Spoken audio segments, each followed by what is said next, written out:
வணக்கம். நீங்கள் பார்த்துக் கொண்டிருப்பது தமிழோசை எஃப்எம் யூடியூப் சேனல். உங்களோடு பேசிக் கொண்டிருப்பவர் உங்கள் அன்பின் முனைவர் ரத்னமாலா அம்ரோஸ். இன்னைக்கு நான் உங்ககிட்ட என்ன பேச போறேன் அப்படின்னா, ரொம்ப ரொம்ப அழகான ஒரு தகவலை தான் சொல்ல போறேன். அதாவது வரலாறு அப்படின்னு சொல்லலாம். திருச்சி அப்படின்னு சொன்னாலே நமக்கு என்ன ஞாபகம் வரும் அப்படின்னு சொல்லுங்க? கண்டிப்பா மலைக்கோட்டை, அதுதான் நமக்கு ஞாபகம் வரும் இல்லையா? யாரு திருச்சிக்கு போனாலும் கம்பீரமா நின்று வரவேற்கக்கூடியது மலைக்கோட்டை. அதாவது உச்சி பிள்ளையார் கோயில் அப்படின்னு சொல்லுவோம். எல்லாருக்குமே உச்சியில பிள்ளையார் இருக்கிறது தெரியும். இதே கோயில்ல கீழே பாத்தீங்கன்னா சிவபெருமான் தாயுமானவர் அப்படின்ற பேர்ல அருள் பாலிச்சிட்டு இருக்காரு. ரெண்டு பேரும் சேர்ந்து அருள் பாலிச்சிட்டு இருக்காங்க திருச்சியில ஒரே இடத்துல. சரி, சிவபெருமானுக்கு எப்படி இங்க தாயுமானவர் அப்படின்ற பேர் வந்தது அப்படிங்கறதான் இப்ப நான் சொல்ல போறேன். ஏன்னா இதுக்கு பின்னாடி மிகப்பெரிய ஒரு வரலாறு இருக்கு. என்ன வரலாறு அப்படின்னு சொல்றேன். தாயுமானவர் அப்படின்னு அழைக்கப்படுறதுக்கு முன்னாடி சிவபெருமான் எப்படி அழைக்கப்பட்டாராம்னா செவ்வந்திநாதர் அப்படின்னு அழைக்கப்பட்டிருக்காரு. வாங்க கதைக்குள்ள போலாம். ஒரு காலத்துல சோழர்கள் பாத்தீங்க அப்படின்னா திருச்சியில இருக்கக்கூடிய உறையூரை தலைநகரமா வச்சு ஆட்சி பண்ணிட்டு இருந்திருக்காங்க. அப்படித்தான் ஒரு சோழ மன்னன் வந்து ஆட்சி பண்ணிட்டு இருந்திருக்கான். அவனுடைய காலத்துல சாரமா முனிவர் அப்படின்னு சொல்லி ஒரு முனிவர் திருச்சியில இருந்திருக்காருங்க. அவர் என்ன பண்ணுவாருன்னா தினசரி சிவபெருமானுக்கு பூஜை பண்ணுவாரு. பூ வச்சு பூஜை பண்ணுவாரு. என்ன பூ அப்படின்னா செவ்வந்தி பூ வச்சு அவர் வந்து பூஜை பண்ணுவாராம். இதுக்காக தனியா ஒரு நந்தவனத்தையே உருவாக்கி வச்சிருந்திருக்காரு. அதாவது தோட்டம் உருவாக்கி வச்சிருந்திருக்காரு. அந்த தோட்டத்தில இருந்து தினசரி மலர்களை எல்லாம் பறிச்சு சிவபெருமானுக்கு சாத்தி பூஜை பண்றது அவருடைய வழக்கமா இருந்திருக்கு. அவருடைய தோட்டத்துல பூக்கக்கூடிய அந்த செவ்வந்தி பூக்கள் எல்லாம் அவ்வளவு அழகாவும் வாசமாவும் இருக்குமாங்க. ஒரு நாள் என்ன நடந்திருக்கு பாருங்க. அரசனுடைய வீரர்கள் எல்லாம் அந்த பக்கமா வந்திருக்காங்க. இந்த பூக்களுடைய வாசமும் அந்த அழகான காட்சியும் அவங்கள ரொம்பவே கவர்ந்திருக்கு. உடனே என்ன பண்ணிருக்காங்கன்னா தோட்டத்துக்குள்ள புகுந்து மலர்களை எல்லாம் பறிச்சு இதை நம்ம ராஜாவுக்கு கொடுக்கணும் அப்படின்னு சொல்லிட்டு அந்த பூக்கள் எல்லாத்தையும் கொண்டு ராஜாட்ட கொடுத்திருக்காங்க.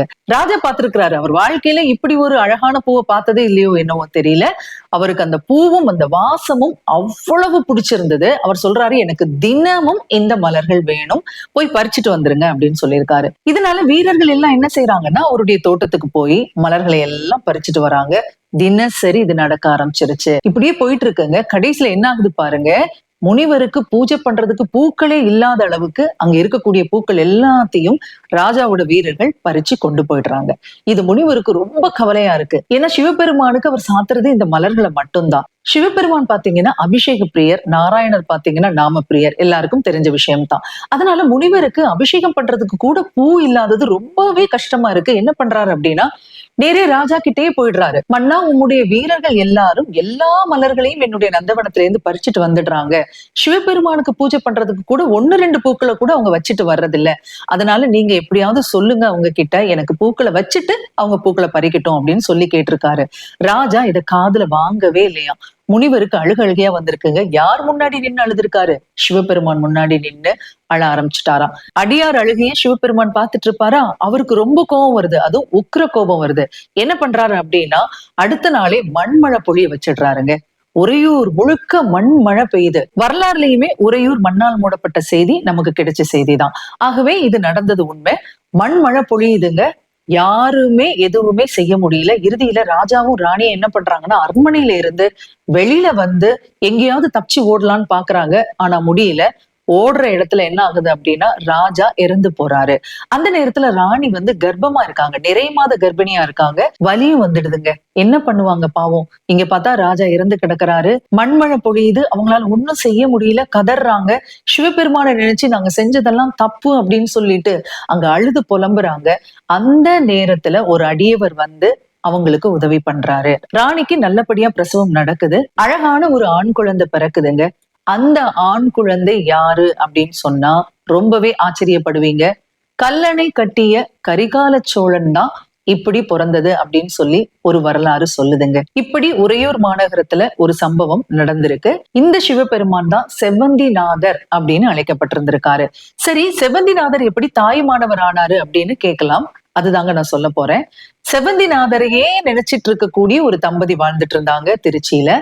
யார் அவங்க அப்படின்னா தனகுத்தன் அப்படின்னு சொல்லக்கூடிய வணிகனும் அவனுடைய மனைவியான ரத்னாவதியும். 2 பேருக்குமே சிவபெருமான்னா அவ்வளவு பிடிக்குங்க. செவ்வந்திநாதரை அவ்வளவு பிடிக்கும். அதனால தினந்தோறும் போய் அவங்க வந்து வழிபட்டுட்டே இருந்திருக்காங்க. இந்த ரத்னாவதி வந்து கர்ப்பம் அடைகிறாங்க.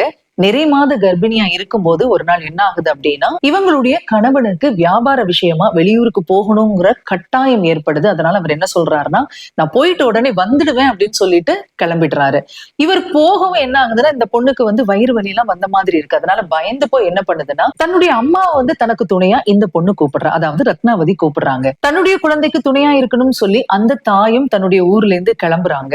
ஆனா பாத்தீங்கன்னா, காவிரி கரையில வெள்ளம் பெருக்கெடுத்து ஓடுது. தாய் இந்த கரைக்கு வர முடியாது. இப்ப பொண்ணுக்கு பாத்தீங்கன்னா பிரசவ வலி வந்துடுது. துடிக்கிறா.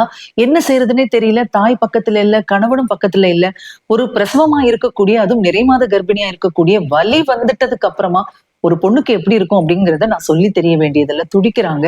அந்த நேரத்துல எம்பெருமான் ஈசனானவர் என்ன பண்றாரு அப்படின்னா, இந்த பொண்ணோட தாயின் உருவத்தை எடுத்து அவ பக்கத்துல நிக்கிறாரு. அவளுக்கு அப்படி ஒரு ஆச்சரியம், அம்மா வந்துட்டாங்க அப்படின்னு சொல்லிட்டு ரத்னாவதிக்கு பக்கத்துல இருந்து ஒரு தாயை போல அவளுக்கு பிரசவம் பார்த்திருக்காரு சிவபெருமான். இப்ப என்ன ஆகுது பாத்தீங்கன்னா, 3 நாள் கழிச்சு காவிரியில வெள்ளப்பெருக்கெல்லாம் ஓஞ்சதுக்கு அப்புறமா அந்த தாயானவள் ஓடோடி வர தன்னுடைய குழந்தைக்கு என்னாச்சோ அப்படின்னு பாக்குறதுக்கு.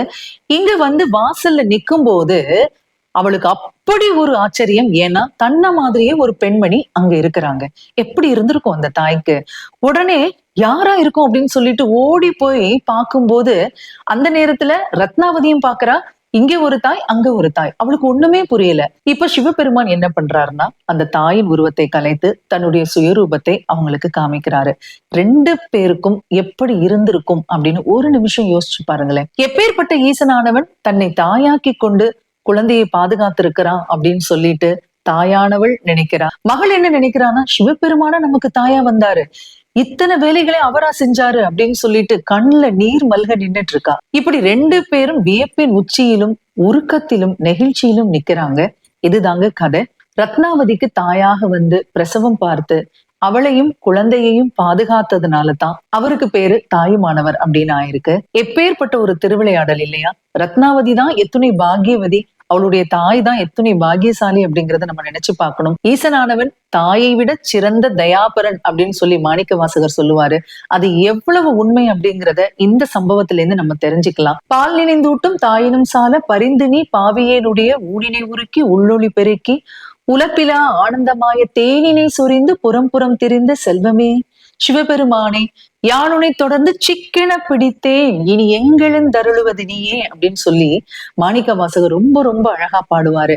அந்த பாடல் தாங்க இந்த நேரத்துல எனக்கு ஞாபகம் வருது. ஒரு தாயை விட மிகச்சிறந்த கருணை உள்ளவன் யாருன்னு கேட்டா எம்பெருமானாகிய ஈசன் தான். அதைத்தான் இந்த சம்பவம் எல்லாம் நமக்கு நினைவுபடுத்துது. எத்துணை அருமையான திருவிளையாடலை திருச்சியில அவர் நிகழ்த்தி இருக்கிறாரு அப்படிங்கறத நம்ம இங்க புரிஞ்சுக்கணும். சரிங்க, உங்களுக்கு இப்ப தெரிஞ்சிருக்கும். திருச்சி மலைக்கோட்டையில உச்சி பிள்ளையார் மேல இருந்தாலும் தாயுமானவராக ஈசன் அங்கே அருள் பாலிப்பதும், தாயுமானவர் என்னும் அந்த பெயருக்கு காரணமான வரலாற்றையும் நம்ம இப்ப தெரிஞ்சிட்டோம். ஆக மலைக்கோட்டைக்கு போனீங்கன்னா நம்முடைய தாயுமானவரை நிச்சயமா தரிசனம் செய்யணும் அப்படிங்கறதுதான் என்னுடைய வேண்டுகோள். இங்க தாயார் எப்படி அழைக்கப்படுறா அப்படின்னு சொன்னா, மட்டுவார் குழலி அப்படிங்கிற அழகான திருநாமத்துல அருள் பாலிச்சிட்டு இருக்காங்க. இன்னைக்குமே ரத்னாவதி வம்சத்தினர் என்ன பண்றாங்களாம்னா, கர்ப்பிணி பெண்களுக்கு எல்லாம் சுகப்பிரசவம் ஆறதுக்கான மருந்துகளை எல்லாம் கொடுத்து ஒரு திருவிழாவாவே கொண்டாடிட்டு இருக்கிறாங்க அப்படிங்கிறது ரொம்ப ரொம்ப சந்தோஷமான ஒரு செய்திங்க.